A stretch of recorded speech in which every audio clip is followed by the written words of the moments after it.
This document here is from the AILA, which is the American Immigration Lawyers Association. This document is to know your rights of the ICE, the immigration officers. If you feel they violate your rights, if they visit your home, I hear they're coming on a bus, they're coming in your place of business.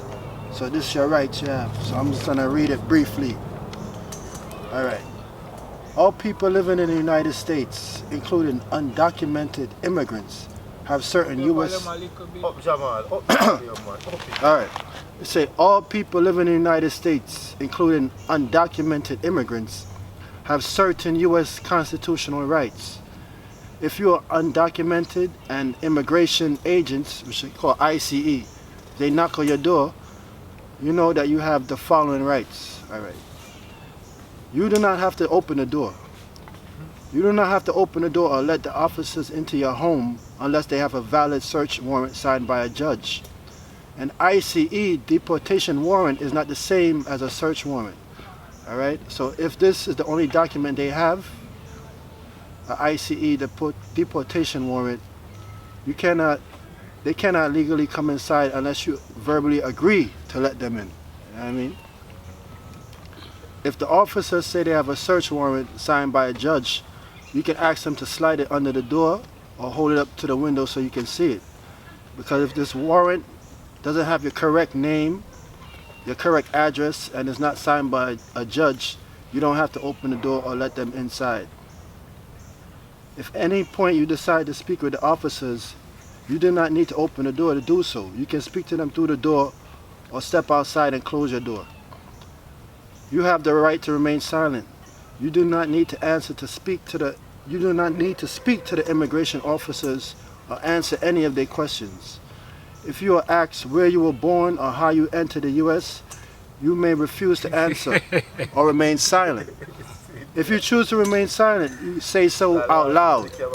You see it? If you were asked where you were born or how you entered the U.S., you may refuse to answer or remain silent. And if you remain silent, say it loudly that you want to remain silent. And they say there's a Know Your Rights card. You can show that to the officer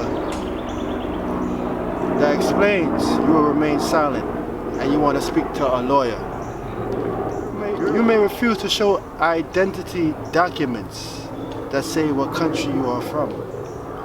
But do not show any false documents and do not lie. So you can just tell them, say, yo, you want to remain silent till you have a lawyer. At the last part now, you have the right to speak to a lawyer. If you are detained or taken into custody, you have the right to immediately contact a lawyer. Even if you don't have a lawyer, you may tell the immigration officers that you want to speak to one.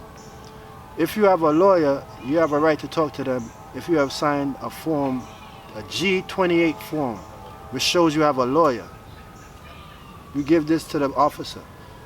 If you do not have a lawyer, ask an immigration officer for a list of pro bono lawyers. You also have the right to contact your consulate. The consulate may be able to assist you in locating a lawyer.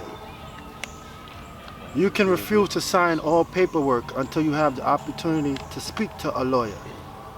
And if you choose to sign something without speaking to a lawyer, be sure you understand exactly what the document is saying and it means before you sign it. And if you want to know more information about your rights, or if you want to learn, or if you might be eligible for immigration benefits or relief, you can speak to a reputable immigration lawyer. You can go to www.ailalawyer.org. www.ailalawyer.org. It's just a brief rundown. What it was taken from again, the headline? Well, I was saying the ICE, they, besides your house, they go certain places and, some people view it as harassment or violating your rights, not just your house. Yeah. Even though this says if they visit your home, but I think it's more like, if anything, if they pull you off the street, off the bus, in a business, off a work site. So for instance, it's like them send you home and you're supposed to voluntarily go home. And you don't go home. Those are the ones that they're showing up. You have record and certain things, so you hide from them. So if them have your address now, them come and knock on your door. Yeah, but they're not going around random, just got people house and bus. No. Okay, they're not doing that. No, they're not doing that. So have like certain records or whoever ordered by the judge who was in process to leave. And they get time to leave. Yeah, and they didn't leave. So those are the ones that they're enforcing the laws against. So this is a political move still, you know. I think this is a political move still through election of forward still 2020. So them use the people them as scapegoat and political jingles to try get them vote and put them foot in a power still, you know. That's my view still all about these things, you know. Why when it close to election, them a ramp up these things like the ending of time is coming, you know. So that's my views.